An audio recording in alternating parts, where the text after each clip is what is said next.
Hello everyone. आज हम अपना चैप्टर नंबर 6 स्टार्ट कर रहे हैं 12th क्लास का, विच इज़ इलेक्ट्रोमैग्नेटिक इंडक्शन, और इसको बोलते हैं हम क्या, EMI। ये टॉपिक तुमने 10th क्लास में पढ़ा हुआ है, जहाँ पे तुमने जनरेटर पढ़ा था और जनरेटर का प्रिंसिपल लिखा था क्या, EMI। नाउ क्या होता है EMI, डिस्कशन करेंगे इस चैप्टर में। अब जिस टॉपिक से हम स्टार्ट कर रहे हैं, पहला टॉपिक जो चैप्टर का है दैट इज़ मैग्नेटिक फ्लक्स। अब जो फ्लक्स वर्ड है वो सुना सुना सा लग रहा है। हमने पढ़ा था इलेक्ट्रिक फ्लक्स। क्या होता था इलेक्ट्रिक फ्लक्स, कि किसी सरफेस से कितनी इलेक्ट्रिक फील्ड लाइन पास हो रही है नॉर्मली, उसे बोलते थे क्या हम, इलेक्ट्रिक फ्लक्स। तो मैग्नेटिक फ्लक्स भी क्या होगा, magnetic flux through a region, magnetic flux through a region is defined as number of magnetic field lines crossing the region, जिस रीजन से निकाल रहे हैं, जिस एरिया से निकाल रहे हैं नॉर्मली, कि उस रीजन से जितनी मैग्नेटिक फील्ड लाइन नॉर्मली पास हो रही होगी उसे ही बोलेंगे क्या हम, मैग्नेटिक फ्लक्स। जैसे हमने इलेक्ट्रिक फ्लक्स में पढ़ा था, उसमें हमने क्या पढ़ा था, इलेक्ट्रिक फील्ड लाइन। इसमें हमने क्या पढ़ा, मैग्नेटिक फील्ड लाइंस। अब सपोज करते हैं कि किसी रीजन में मैं मैग्नेटिक फील्ड लाइन ड्रॉ कर रहा हूँ ऐसे, ठीक है, और मुझे बोला गया कि एक रेक्टेंगुलर लूप पड़ा है ऐसे, और बोला गया बताओ भाई इससे फ्लक्स कितना है, ठीक है। तो जितनी फील्ड लाइन इससे नॉर्मली पास कर रही है वो फ्लक्स है। तो फ्लक्स कितना है, 4।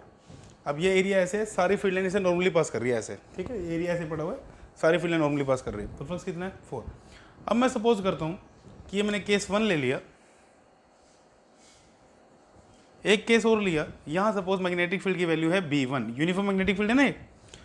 अब मैंने क्या किया, एक मैग्नेटिक फील्ड और ले ली, बट उस मैग्नेटिक फील्ड की वैल्यू से ज़्यादा है। अब तुमने एक पॉइंट पढ़ा हुआ है क्या, कि जितनी मैग्नेटिक फील्ड स्ट्रोंग होती है, स्ट्रोंगर द मैग्नेटिक फील्ड, ये तुमने पढ़ा था मैग्नेटिक फील्ड लाइन में, closer will be the magnetic field lines, कि जितनी मैग्नेटिक फील्ड स्ट्रोंग होगी उतनी मैग्नेटिक फील्ड लाइन पास पास होगी। अब मैंने किसी रीजन में B2 मैग्नेटिक फील्ड बनानी है, और मुझे गिवन है क्या, जो B2 है वो B1 से ज़्यादा है, तो मैं मैग्नेटिक फील्ड लाइन क्या ड्रॉ करूँगा, पास पास ड्रॉ करूँगा।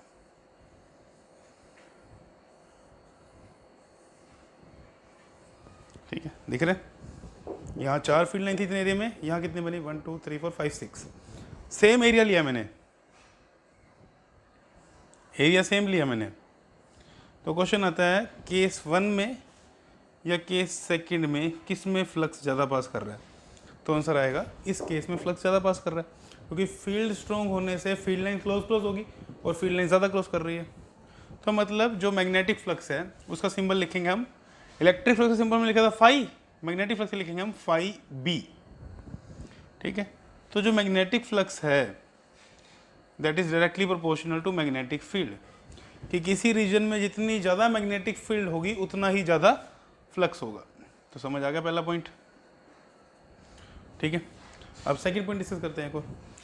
अब फॉर एग्जांपल मैग्नेटिक फील्ड की वैल्यू सेम है, बट मैंने क्या कर दिया, एरिया स्मॉल कर दिया, ठीक है। तो इस लूप में से ये जो मैंने छोटा एरिया ड्रॉ किया है, और बड़े वाले लूप में से किस में से ज़्यादा फ्लक्स पास हो रहा है, इसमें से फील्ड लाइन कितनी पास हो रही है, 4, इसमें से कितनी पास हो रही है, 6। तो किस में से जो फ्लक्स है ज़्यादा पास हुआ, इसमें से फ्लक्स ज़्यादा पास हो, सॉरी इसमें से फ्लक्स ज़्यादा पास हुआ, क्योंकि इसका एरिया ज़्यादा है, तो इसने ज़्यादा फील्ड लाइन इनक्लोज की, बट मैग्नेटिक फील्ड तो सेम थी ना, वो कितनी थी, B2। सेकंड पता लगा क्या, कि जो मैग्नेटिक फ्लक्स है that is also directly proportional to area, मतलब जितना एरिया ज़्यादा होगा उतना मैग्नेटिक फ्लक्स भी क्या होगा, ज़्यादा होगा।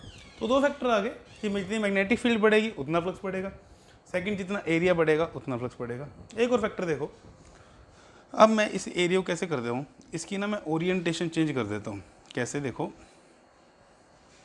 मैंने इसकी ओरिएंटेशन ऐसे कर दी है वैसे कि फील्ड लाइन ऐसे जा रही है ऐसे और ये एरिया ऐसे पड़ा है। समझ आ गया कि ये एरिया ऐसे पड़ा है, फील्ड लाइन ऐसे जा रही है। तो क्या अब इससे कोई फ्लक्स पास होगा? इससे तो कोई फील्ड लाइन पास ही नहीं हो रही, ऐसे पास हो रही थी बट ऐसे तो कोई पास ही नहीं हो रही, तो सीधी निकल गई। तो अब इससे फ्लक्स कितना हो गया? 0। समझ आ गया?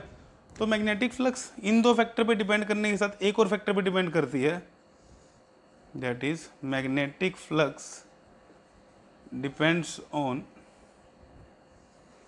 Orientation of given shape with respect to magnetic field। ये 3 फैक्टर हैं जिस पे हमारा जो फ्लक्स है वो डिपेंड कर रहा है, मैग्नेटिक फ्लक्स। पहला मैग्नेटिक फील्ड पढ़ लिया हमने, जितनी मैग्नेटिक फील्ड ज़्यादा होगी उतना फ्लक्स ज़्यादा होगा। सेकंड एरिया, जितना एरिया ज़्यादा होगा उतना फ्लक्स ज़्यादा होगा। Third orientation. तो अब हम इसका फॉर्मूला निकालते हैं फ्लक्स का, ठीक है। तो मैं इसको रब कर देता हूँ। अब देखो, सपोज किया मैंने ये कॉइल ली ऐसे मैंने, ठीक है। अब मुझे एक चीज़ पूछनी है, तुम्हें याद है नहीं, दैट इज एरिया वेक्टर। हमने पढ़ा था सेकंड चैप्टर में, सॉरी फर्स्ट चैप्टर में। हमने अभी पिछले चैप्टर में पढ़ा उसमें मैग्नेटिक इफेक्ट्स ऑफ करंट में भी, जब हम टॉर्क ऑन द कॉइल पढ़ा था, एरिया वेक्टर। तो एरिया वेक्टर क्या होता है? It is the vector drawn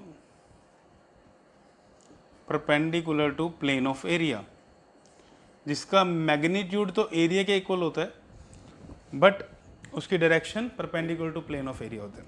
कि जैसे ये बोर्ड है, इसका एरिया वेक्टर किस तरफ होगा? तो बाहर की तरफ होगा या अंदर की तरफ होगा? बताया था 2D शेप में। सिमिलरली ये एक कुछ ऐसे पड़ा हुआ है, ये जो चीज़ दिखाई हुई है मैंने, प्लेन दिखाया हुआ है ऐसे है, इसका एरिया वेक्टर या तो इस तरफ होगा या इस तरफ होगा। तो मैं सपोज कर लेता हूँ कि मैंने एरिया वेक्टर ले लिया अपना इस तरफ, ठीक है। और इसमें जो मैग्नेटिक फील्ड लाइंस दी हुई है वो ऐसे दी हुई है कि जो मैग्नेटिक फील्ड है वो एरिया वेक्टर से एंगल कितना बना रही है? थीटा बना रही है, ठीक है। कि ऐसे ऐसे मैग्नेटिक फील्ड है, ये ऐसे ऐसे मैग्नेटिक फील्ड है, ठीक है। और हर जगह पे एरिया वेक्टर से एंगल कितना है? थीटा, ठीक है। तो मैं सारी लाइंस नहीं बना रहा, एक ही लाइन बना देता हूँ, क्योंकि हर पॉइंट पे एरिया वेक्टर की डायरेक्शन किधर है? इधर। मैग्नेटिक फील्ड के एंगल कितना है हर एक मैग्नेटिक फील्ड से? थीटा। कि यहाँ भी ड्रॉ करूँ तो यहाँ भी एंगल कितना बनेगा? थीटा। तो थीटा किसके बीच में एंगल है? Theta is the angle between area vector and magnetic field. इस चीज़ को ध्यान रखना कि थीटा किसके बीच में एंगल है? एरिया वेक्टर में और मैग्नेटिक फील्ड में। अब अगर मैं इसको मैं रब कर दूँ, क्योंकि इस बी से लेके चलते हैं, क्योंकि सबके लिए सेम ही एप्लीकेबल होगा, क्योंकि सबके लिए जो एंगल है वो क्या है? सेम। मैं इस बी को रिजोल्व करता हूँ, तो इस तरफ कौन सा कंपोनेंट आएगा इसका? B cos theta. और इस तरह कौन सा कंपोनेंट आएगा? B sine theta. जैसे फॉर एग्जांपल ये एरिया था, ये ऐसे मैग्नेटिक फील्ड दी थी, मैंने इस तरफ कर दिया बी कॉस थीटा आया, इस तरफ कर दिया बी साइन थीटा आ गया। कि ये कंपोनेंट तो कौन सा बना? B cos theta. और ये ऐसे कंपोनेंट कौन सा बना? B sine theta. अब जब बी साइन थीटा वो तो इस एरिया से पास ही नहीं कर रहा, बी साइन थीटा इसके पैरेलल हो गए, तो फ्लक्स के लिए सिर्फ कौन सा कंपोनेंट लेंगे? B cos theta. तो जो मेरा फ्लक्स का फॉर्मूला होगा मैग्नेटिक फ्लक्स का, वो क्या हो जाएगा? बी कोस थीटा का ले लिया, इनटू में क्या आ गया? ए। समझ आ गया? क्लियर? तो किस पे डिपेंड कर रही थी? मैग्नेटिक फील्ड पे आ गया, एरिया पे आ गया, ओरिएंटेशन की वजह से क्या आया? Cos theta. तो मैग्नेटिक फ्लक्स का फॉर्मूला क्या आ गया हमारा? इसका फॉर्मूला आ गया बी ए कॉस थीटा। और अगर मैं इसको वेक्टर फॉर्म में लिखना चाहूँ, in vector form, flux will be equal to B vector dot A vector. ठीक है, क्लियर हो गया? तो this is the formula for magnetic flux. Note कर लो इसको। अब कुछ स्पेशल केस डिस्कस करते हैं मैग्नेटिक फ्लक्स के लिए। पहला केस है when area vector is perpendicular to magnetic field. कि जब एरिया वेक्टर मैग्नेटिक फील्ड के परपेंडिकुलर हो तो क्या होगा? अब एरिया वेक्टर मैग्नेटिक फील्ड के परपेंडिकुलर मतलब पता है कैसे? कि ये ऐसे एरिया दिया हुआ है और ये ऐसे मैग्नेटिक फील्ड लाइन पास कर रही है। ठीक है,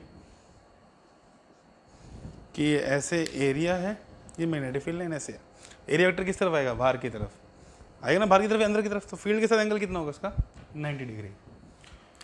तो जो थीटा है वो मुझे कितना दिया हुआ है 90 डिग्री। अब खुद सोच के देखो, अगर एरिया ऐसे हो, फील्ड लाइन ऐसे हो, तो इससे नॉर्मली फील्ड लाइन कितनी पास होगी 0, तो फ्लक्स भी कितना होना चाहिए 0। देखते हैं फ्लक्स 0 आएगा नहीं, तो मैग्नेटिक फ्लक्स का फॉर्मूला क्या आ गया B A cos 90, that is flux कितना हो गया 0। अब एक चीज़ और पेपर में कैसे दिया होता है इसको, न्यूमेरिकल में कैसे ट्रिक किया होता है। अब मैग्नेट एरिया वेक्टर मैंने क्या बोल दिया परपेंडिकुलर है, बट प्लेन देखो ये मैग्नेटिक फील्ड भी इसी प्लेन में है, क्या एरिया भी इसी प्लेन में है, plane of area, area vector नहीं, एरिया वेक्टर परपेंडिकुलर है, प्लेन ऑफ एरिया। तो इसका मतलब क्या है कि जो मेरा प्लेन ऑफ एरिया है that is parallel to magnetic field. बात एक ही है, चाहे एरिया वेक्टर परपेंडिकुलर बोल लो, चाहे प्लेन ऑफ एरिया बोल लो, पैरेलल टू मैग्नेटिक फील्ड, दोनों की बात एक ही है। Second case, when area vector is parallel to magnetic field, मतलब अब थीटा कितना हो गया 0, पैरेलल हो गया ना 0 या 180। तो सपोज कैसे होगा वो, ये मैग्नेटिक फील्ड जा रही है ऐसे, और ये एरिया दिया हुआ है ऐसे, ठीक है, तो ऐसे एरिया वेक्टर आएगा। समझ आया कैसे कि ये एरिया वेक्टर है, यहाँ से मैग्नेटिक फील्ड ऐसे क्रॉस हो रही है। तो अब एरिया वेक्टर और मैग्नेटिक फील्ड की डायरेक्शन क्या है सेम, तो फ्लक्स कितना हो जाएगा, flux will be equal to B A cos 0 that will be equal to B into A, ठीक है। अब area vector parallel to magnetic field है, और आई कैन से जो प्लेन है that is perpendicular to magnetic field. कैसे देख लो, ये प्लेन है, मैग्नेटिक फील्ड ऐसे, तो प्लेन क्या है मैग्नेटिक फील्ड के क्या है परपेंडिकुलर, ठीक है। तो इसको भी नोट कर लो। अब जब हमने ये केस डिस्कस किया था, इसमें हर पॉइंट पे एरिया वेक्टर के साथ एंगल कितना था थीटा। अब कई बार पॉसिबिलिटी क्या होती है, कई बार पॉसिबिलिटी होती है ये ऐसे रफ सरफेस दी हो और ये मैग्नेटिक फील्ड पास कर रही है ऐसे, ठीक है, ये ऐसे कोई रफ सरफेस थी और बोला बताओ इससे कितना फ्लक्स पास कर रहा है, ठीक है। अब देखो इस पे एरिया वेक्टर ड्रॉ करोगे, तो मैंने तुम्हें फर्स्ट चैप्टर में बताया था एरिया वेक्टर कैसे ड्रॉ करोगे, परपेंडिकुलर, तो ये आ गया इस पे एरिया वेक्टर, छोटा सा एरिया है तो इसको मैं ले लेता हूँ डी ए वेक्टर, छोटा सा एरिया के लिए, और ये एंगल आ गया मैग्नेटिक फील्ड का थीटा। यहाँ पे लूँ तो डी ए वेक्टर इधर ही बनेगा, यहाँ पे लूँ तो डी ए वेक्टर इधर बनेगा।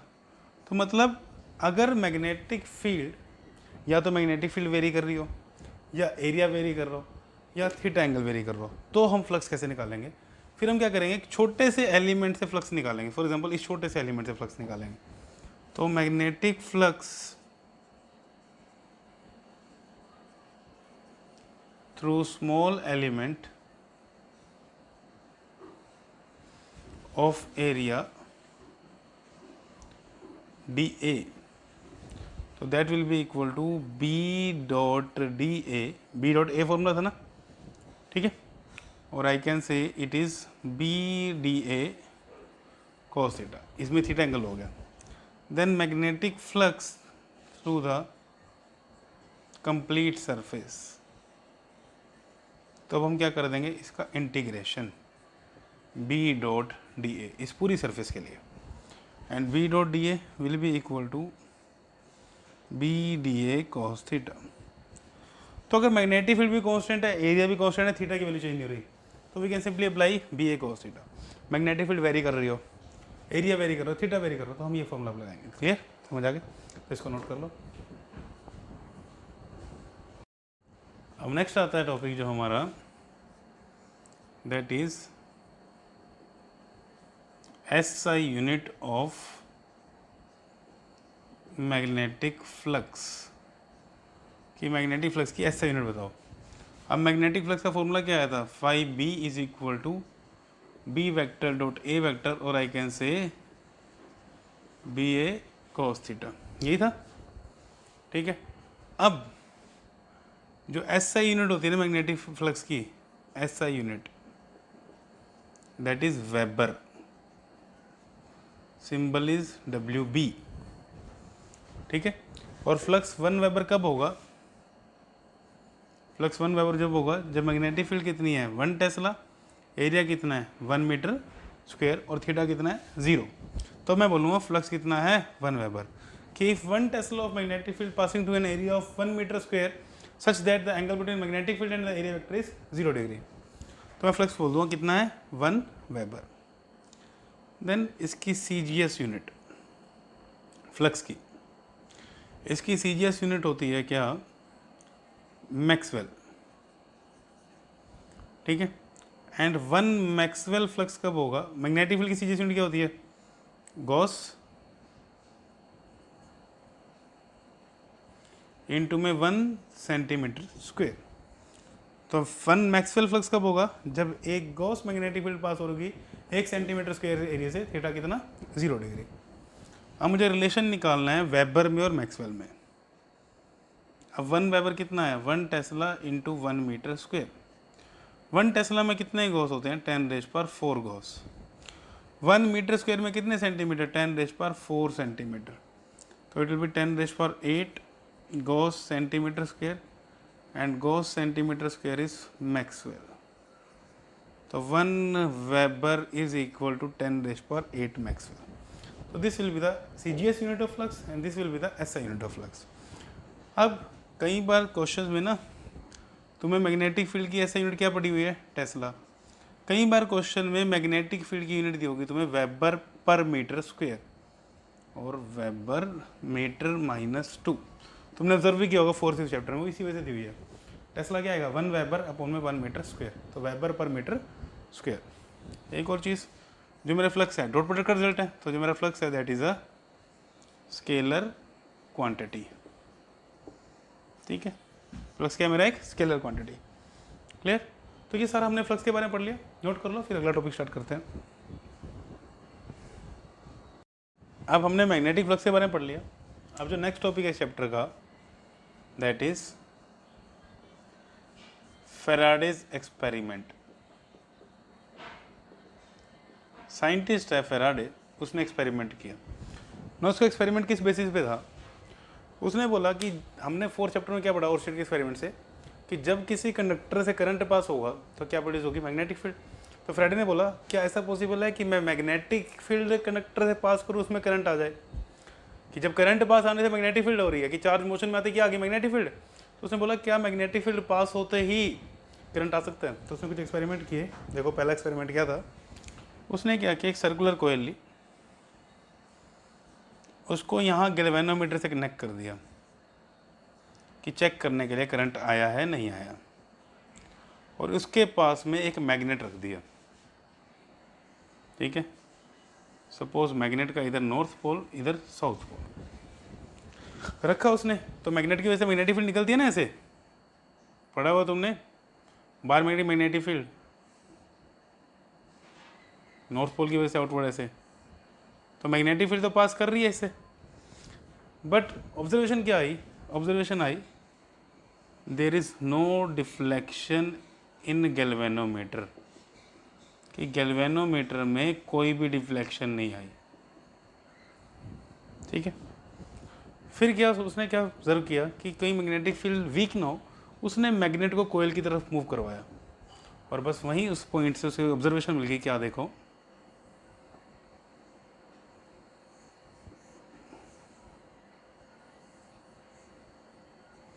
जैसे ही उसने मैग्नेट को ना मूव करवाना शुरू किया इस तरफ, उन्होंने देखा मैग्नेट मूव करवाते ही गैल्वेनोमीटर में डिफ्लेक्शन शुरू हो गई, मतलब करंट आ गया। Now as magnet moves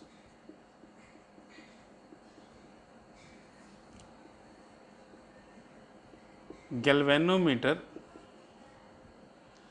shows deflection, deflection दिखा रहा है मतलब करंट पास हो गया, मीन्स देयर इज करंट। पता लगा कि मैग्नेटिक फील्ड से करंट प्रोड्यूस हो सकता है। बट ऑब्जर्व किया कि जैसे ही मैग्नेट पास लाके रोका अगेन डिफ्लेक्शन गायब होगी। Now again as magnet stops no deflection in galvanometer,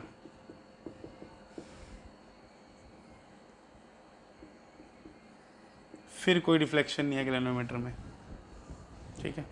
फिर उसने क्या किया, फिर मैग्नेट को दूर लेके गया, ठीक है। तो अगला एक्सपेरिमेंट क्या किया उसने, ये कोयल है, मैं थोड़ा छोटा डायग्राम बना रहा हूँ। गैल्वेनोमीटर लगाया हुआ नीचे,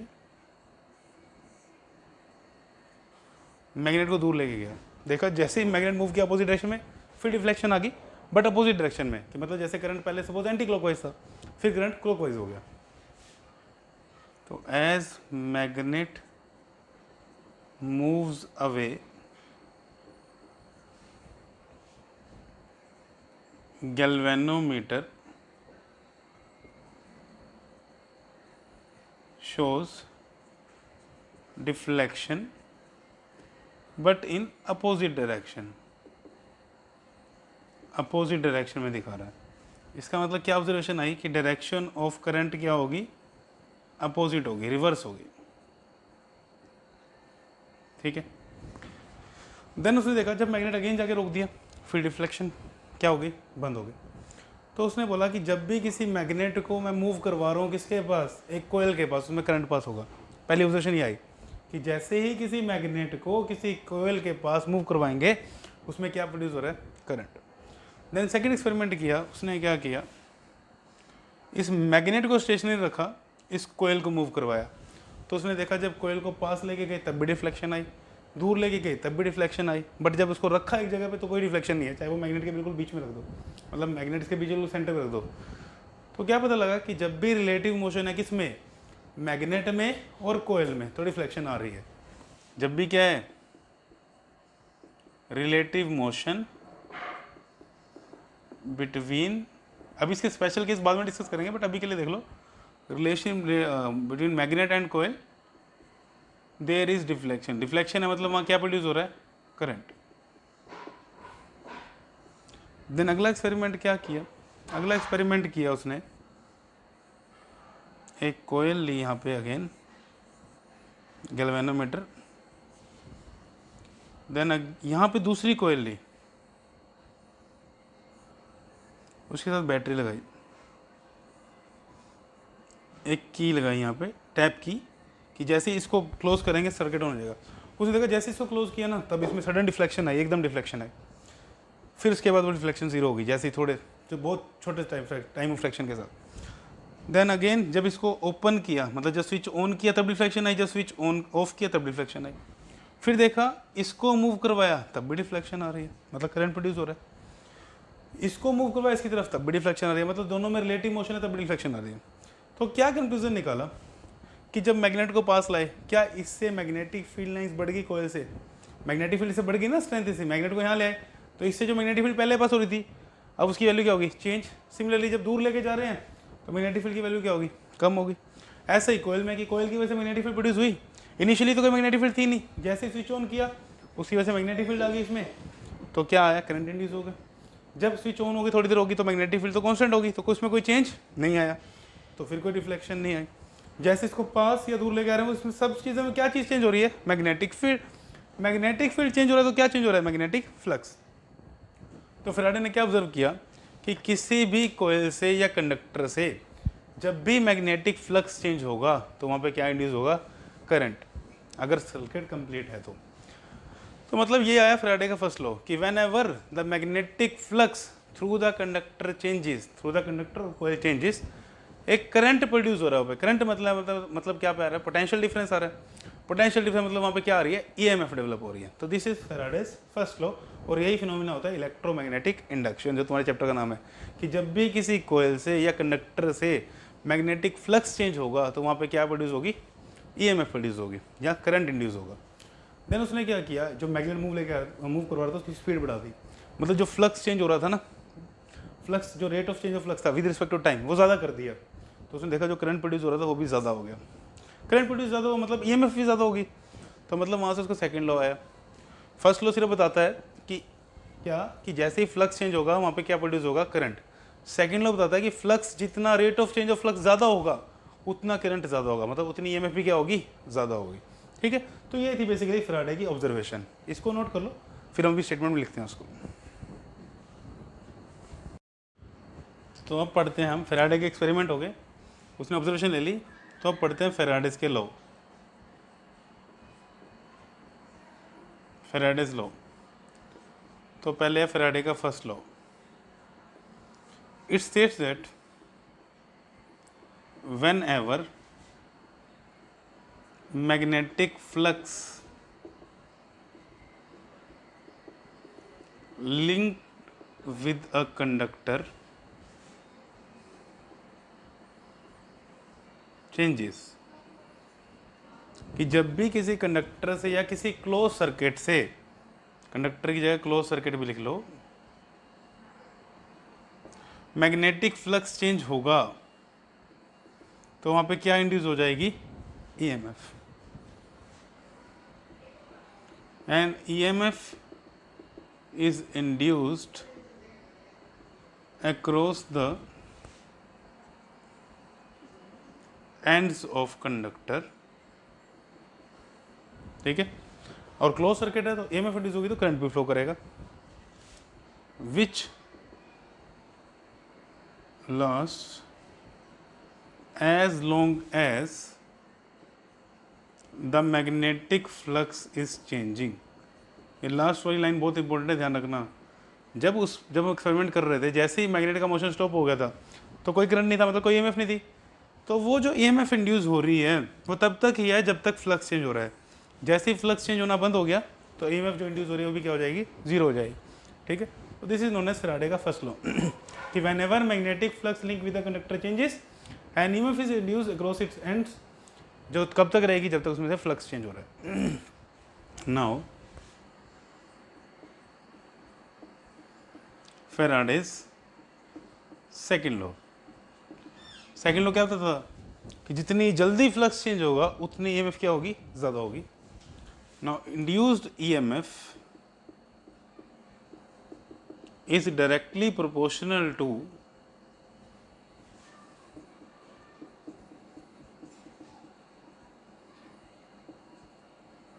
rate of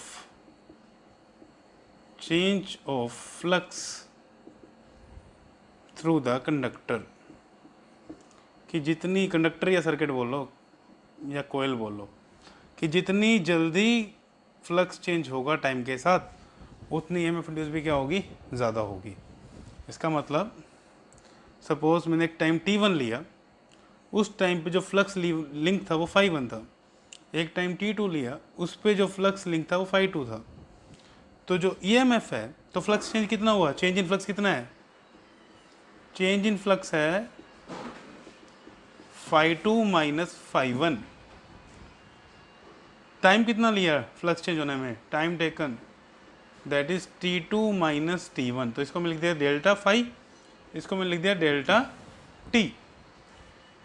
तो जो EMF इंड्यूस हो रही है, EMF induced E epsilon, that is directly proportional to change in flux per unit time, और इसको बोलते हैं हम rate of change of flux with respect to time. पढ़ा हुआ है ना कि change in flux with respect to time is known as rate of change of flux with respect to time. जब प्रोपोर्शनैलिटी साइन हटता है, अच्छा ये जो इंड्यूस्ड EMF ले रहे हैं ना, हम इसका मैग्नीट्यूड ले रहे हैं, मतलब यहाँ पे हम डायरेक्शन नहीं बताएंगे। डायरेक्शन मतलब उसकी पोलैरिटी नहीं बताएंगे, पॉजिटिव कहाँ पे है, नेगेटिव कहाँ पे है, वो हम अगले लॉ में पढ़ेंगे। तो ऐसे मैग्नीट्यूड लगा देते हैं कि magnitude of EMF is equal to k d phi by dt। k is proportionality constant, और जब ऑब्जर्व किया k की वैल्यू 1 आई तो magnitude of EMF will be equal to d phi by dt। तो this is the mathematical form of Faraday's second law. ये mathematical form है फैराडे की सेकेंड लॉ की। Sorry, delta phi by delta T कर रहे हैं ना, इसको d phi बाई dt बाद में करता हूँ मैं अभी। Delta phi by delta T, ठीक है, ये क्या है इसकी मैथमेटिकल फॉर्म, ठीक है। अब अगर T1 से लेके T2 तक EMF पूछी है तो उसको बोलते हैं हम क्या? Average EMF। कि एवरेज EMF कितनी इंड्यूस हो रही है, जैसे पढ़ते थे ना एवरेज स्पीड, तो उसके लिखेंगे हम delta phi by delta T. अगर किसी इंस्टेंट पे पूछ ले तो इस चीज़ को तुमने +1 में बड़ी अच्छी तरह पढ़ा हुआ है। इंस्टेंटेनियस EMF मतलब at particular instant it will be written as d phi by dt, ठीक है। एट एन इंस्टेंट के लिए हम क्या करते हैं? Differentiation of flux with respect to time, और इसमें क्या करेंगे हम? Change in flux upon change in time. तुमने +1 में इन दोनों चीज़ों में डिफरेंस पढ़ा हुआ है ना, वहाँ तुमने पढ़ी थी average velocity, instantaneous velocity, average acceleration, instantaneous acceleration. तो वहीं से है कि average EMF from interval t1 to t2 it is delta phi by delta T, और instantaneous EMF will be equal to D phi by D t. और delta phi को क्या लिख सकते हैं यहाँ पे हम, φ2 माइनस φ1 अपॉन में t2 माइनस t1। तो this will be the average EMF, या this will be the induced magnitude of induced EMF जब फ्लक्स चेंज हो रहा हो। तो इसको बताया फैराडे के सेकंड लॉ ने। क्लियर? तो फैराडे का फर्स्ट लॉ बताता है सिर्फ क्या, कि जब भी फ्लक्स चेंज होगा वहाँ पे क्या इंड्यूस होगी, ईएमएफ इंड्यूस होगी। कब तक रहेगी, जब तक फ्लक्स चेंज हो रहा है। सेकंड लॉ क्या बताता है, कितनी ईएमएफ इंड्यूस होगी, कितनी होगी, it is equal to rate of change of flux with respect to time. तो नोट कर लो इन दोनों को। अब हमने पढ़ लिया ईएमएफ कितनी इंड्यूस होगी, उसकी मैग्नीट्यूड। अब पढ़ते हैं पोलैरिटी के बारे में, ठीक है, या बोल सकते हो डायरेक्शन ऑफ करंट कैसे निकालना है, क्योंकि पोलैरिटी पर डिपेंड करेगी ईएमएफ की। तो that is given by Lenz law, ठीक है, that is given by Lenz law. इसकी स्टेटमेंट क्या है, पहले स्टेटमेंट देखते हैं, फिर देखते हैं समझ आता नहीं। It states that direction of induced current is such that it changes, it opposes the cause of its production, कि जिस वजह से बन रहा है उसका जो प्रोडक्शन का कॉज है उसी को अपोज करता है। मतलब जिसने उसको बनाया उसी रीजन को क्या कर रहा है, वो अपोज कर रहा है। ठीक है, कि जिसकी वजह से ईएमएफ आ रही है, इंड्यूस हो रही है, जिसकी वजह से करंट इंड्यूस हो रहा है, वो उसी रीजन को क्या कर रहा है, अपोज कर रहा है। एग्जांपल समझते हैं कैसे, ध्यान समझना। फॉर एग्जांपल ये एक कोयल है, ये एक मैग्नेट है, ये इसको मैग्नेट को मैं पास लेके आया। अब जैसे ही मैग्नेट को पास लेके आएंगे तो क्या होगा, फ्लक्स चेंज होगा ना। मैग्नेट मूव्स टूवर्ड्स कोयल, तो magnetic field as well as magnetic flux changes through the coil. कि मैग्नेटिक फील्ड भी चेंज हो रही है, फील्ड चेंज हो रही है तो उसकी वजह से क्या चेंज हो रहा है, फ्लक्स चेंज हो रहा है। तो फ्लक्स चेंज हो गया तो जहाँ भी फ्लक्स चेंज आ गया वहाँ क्या लिखोगे भाई, क्या इंड्यूस होगी, ईएमएफ इंड्यूस होगी। ईएमएफ इंड्यूस होगी तो सर्किट क्लोज है तो करंट इंड्यूस होगा। अब मैंने क्या बताया लेंज लॉ में, जो करंट इंड्यूस होगा उसकी डायरेक्शन किधर होगी, उसकी डायरेक्शन होगी कि अपने रीजन को अपोज करेगा। रीजन क्या है इसका, फ्लक्स चेंज होने का, कि मैग्नेट भाई पास आ रहा था, फ्लक्स बढ़ी फील्ड की वजह से, फील्ड की वजह से बढ़ी, मैग्नेट पास आ रहा था। और मैग्नेट का भी कौन सा पोल पास आ रहा था, मैग्नेट का भी नॉर्थ पोल पास आ रहा था। तो अब ये कोयल चाहेगी कि इस नॉर्थ पोल को पास ना आने दे, क्योंकि यही रीज़न है इसके फ्लक्स के चेंज होने का। तो कब होगा, जब इस कोयल के, अब हमने पढ़ा था ना, याद है कि एक कोयल में अगर एंटी क्लॉकवाइज करंट है तो वो नॉर्थ पोल की तरह बिहेव करता है, याद है। और अगर क्लॉकवाइज करंट है तो वो किसकी तरह बिहेव करता है, साउथ पोल की तरह। मतलब एक जो कोयल है वो भी एक डाईपोल की तरह बिहेव करती है, मैग्नेट की तरह बिहेव करती है।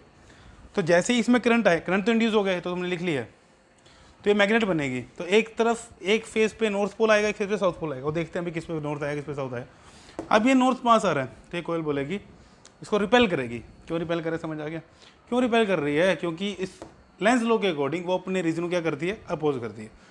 तो वो क्या करेगी, इस फेज पे जो मैग्नेट की तरफ है, जैसे ये कोयल है, यहाँ मैग्नेट लेके आए, तो इस फेज पे कौन सा पोल आएगा, नॉर्थ पोल, और इसके अपोजिट फेज पे कौन सा हो जाएगा, साउथ पोल। हमने पढ़ाया था तुम्हें। अगर तुम्हें ये टॉपिक समझ नहीं आ रहा तो उससे पहले वो देखना कि करंट कैरिंग कोयल या loop behaves as magnetic dipole, कि एक फेज पे कौन सा आ गया, नॉर्थ पोल, एक फेज पे कौन सा आ गया, साउथ पोल। तो नॉर्थ पोल आया मतलब करंट क्या है, एंटी क्लॉकवाइज, जब उसको मैग्नेट की तरफ से देखा, एज सीन फ्रॉम मैग्नेट। ठीक है, तो करंट की डायरेक्शन पता लग गया हमें, एंटी क्लॉकवाइज। जब मैग्नेट की तरफ इस तरफ से देखेंगे हम तो करंट कैसे, इसमें एंटी क्लॉकवाइज। क्लियर हो गया। दोबारा देख लो एक बार, जैसे ही हम मैग्नेट को पास लेके आए उससे मैग्नेटिक फील्ड की वैल्यू बढ़ गई, पास है मैग्नेटिक फील्ड बढ़ गई, उससे फ्लक्स चेंज हुआ, ईएमएफ इंड्यूस हुई, करंट इंड्यूस हुआ। उस करंट की डायरेक्शन किधर लेनी है कि वो अपने जो रीजन है उसको बनाने का उसको ही अपोज करेगा। उसको अपोज करने के लिए नॉर्थ पोल पास आता है तो कहेगा नॉर्थ पोल पीछे चल, रिपेल करेगा। रिपेल कब करेगा? जब इसके इस फेज पे कौन सा पोल आ जाएगा? North pole. नॉर्थ पोल कब आएगा? जब करंट क्या होगा? Anti clockwise. जब इसको यहाँ से देखेंगे तो इसमें करंट क्या होगा? Anti clockwise. डायरेक्शन पता लगी? एक और देख लो केस,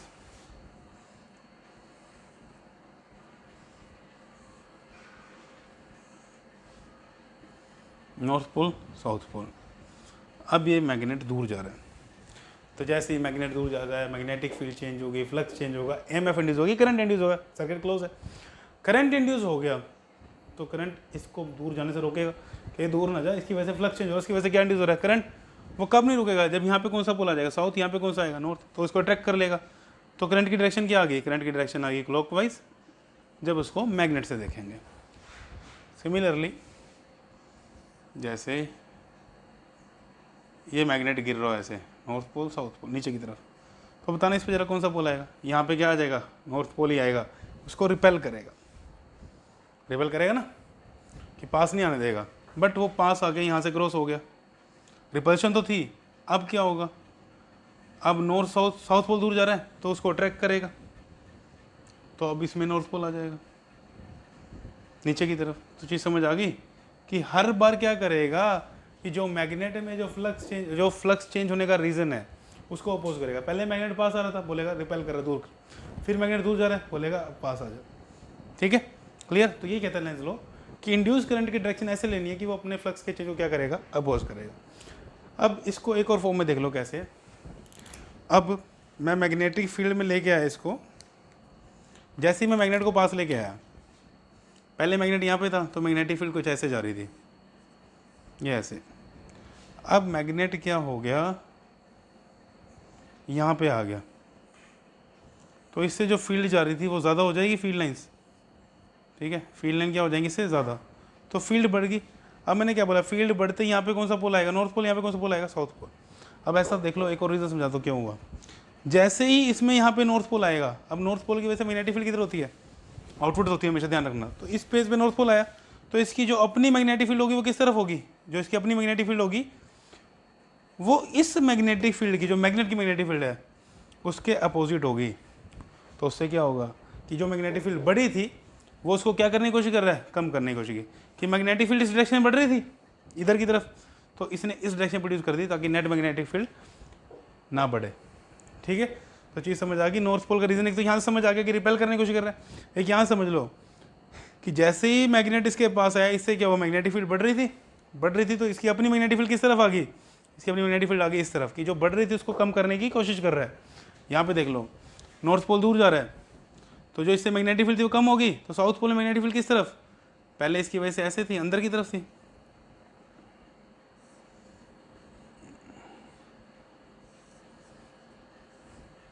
दूर जा रहा है तो मैग्नेटिक फील्ड कम होना शुरू हो जाएगी। तो ये बोलेगा मैग्नेटिक फील्ड कम नहीं होने दे रहा, तो साउथ पोल बनाया, तो इसकी वजह से मैग्नेटिक फील्ड किधर होगी? अंदर की तरफ, साउथ पोल पे। तो साउथ पोल से अंदर की तरफ, नॉर्थ से आउटवर्ड, तो मैग्नेटिक फील्ड इसने और बढ़ाने की कोशिश कर दी जैसे दूर जा रहा है। तो इसको इस कंसेप्ट से भी समझ लेना, क्योंकि आगे जो क्वेश्चन करेंगे वो इससे ही होंगे। क्लियर हो गया? तो दोनों कंसेप्ट से समझा दिया मैंने कि अट्रैक्ट मैग्नेट भी दिखा दिया कि अट्रैक्ट करेगा साउथ पोल आएगा। सेकंड, मैग्नेटिक फील्ड अब इसके अंदर से कम हो रही थी, क्या बोलेगा? मैग्नेटिक फील्ड बढ़ाएगा, तो इसकी अपनी मैग्नेटिक फील्ड भी सेम डायरेक्शन में। क्लियर? तो लेंज लॉ क्या कहता है? इसने basically direction of induce current दे दी। किसने बोला कि इंड्यूस करंट की डायरेक्शन वैसे होगी जिससे जो इस रीजन से वो बन रहा है उसको वो क्या करेगा? अपोज करेगा। कि अगर फ्लक्स बढ़ रहा है तो बोलेगा फ्लक्स को कम करने की कोशिश करेगा, अगर फ्लक्स कम हो रहा है तो उसको फ्लक्स को बढ़ाने की कोशिश करेगा। अब जो फेराडेज का सेकंड लॉ था वो क्या था? वो था magnitude of EMF is equal to D phi by D T. अब अगर मैं लिखूँ उसको तो बनेगा E is equal to minus D phi by D T. Minus sign क्या इंडिकेट करता है? नेगेटिव साइन ईएमएफ इंडिकेट करता है कि जो इंड्यूस्ड ईएमएफ है वो rate of change of flux को कम करने की कोशिश करता है। ठीक है, negative sign indicate that induced EMF tends to decrease the change in flux. इसको लिख लेना इंपॉर्टेंट। ठीक है, तो नोट कर लो। अब नेक्स्ट टॉपिक आज के लेक्चर का, दैट इज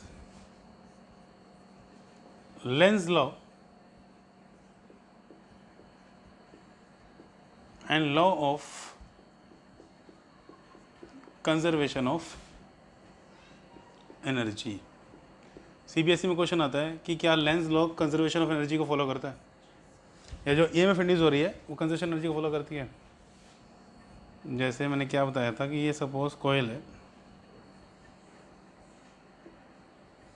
इस मैग्नेट को पास लेके आए तो इसमें क्या इंड्यूस हो जाएगी, EMF इंड्यूस हो जाएगी ना, फ्लक्स चेंज होने की वजह से EMF इंड्यूस हो गया, उससे क्या इंड्यूस हो गया, करंट इंड्यूस हो गया। करंट इंड्यूस हो गया तो कौन सी एनर्जी आ गई इसमें, इलेक्ट्रिकल एनर्जी आ गई। अब अगर इलेक्ट्रिकल एनर्जी आ गई, कंजर्वेशन एनर्जी क्या कहता है कि energy can neither be created nor be destroyed, किसको एनर्जी को ना तो क्रिएट कर सकते हैं ना डिस्ट्रॉय कर सकते हैं, सिर्फ एक फॉर्म से दूसरी फॉर्म में क्या कर सकते हैं, ट्रांसफर कर सकते हैं। तो क्वेश्चन आता है what is the source of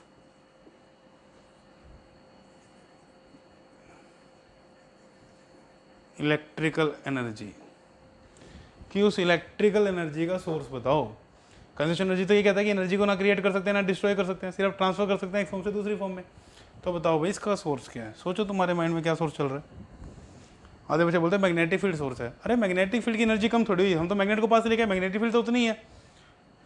अब जब हम इसको पास लेके आएंगे, ध्यान समझना, जब हम इस मैग्नेट को पास लेके आए तो यहाँ पे कौन सा पोल आ जाएगा, नॉर्थ पोल, यहाँ पे कौन सा पोल आ जाएगा, साउथ पोल। तो जैसे ही मैग्नेट को हमने magnet moves closer to coil, north pole induces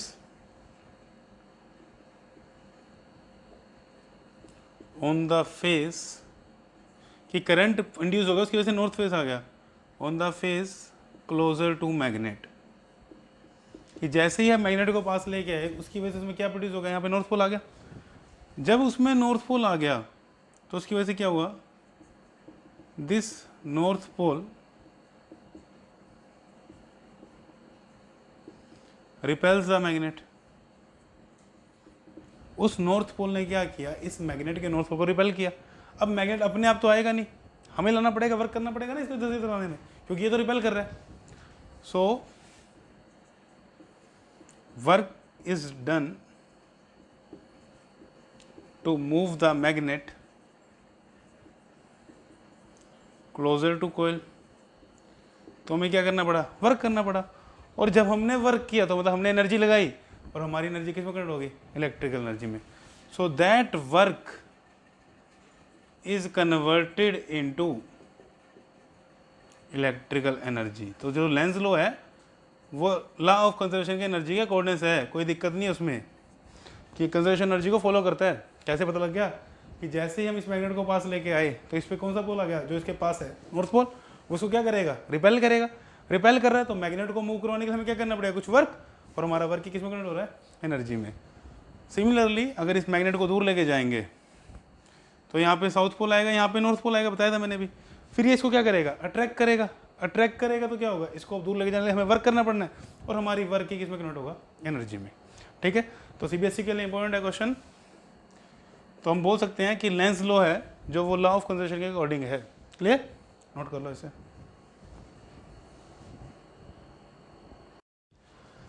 तो आज के लेक्चर में हमने क्या पढ़ा, हमने सबसे पहले पढ़ा मैग्नेटिक फ्लक्स, देन हमने Faraday's first law and second law, and then Lenz law. तो आज के लेक्चर के लिए बस इतना ही।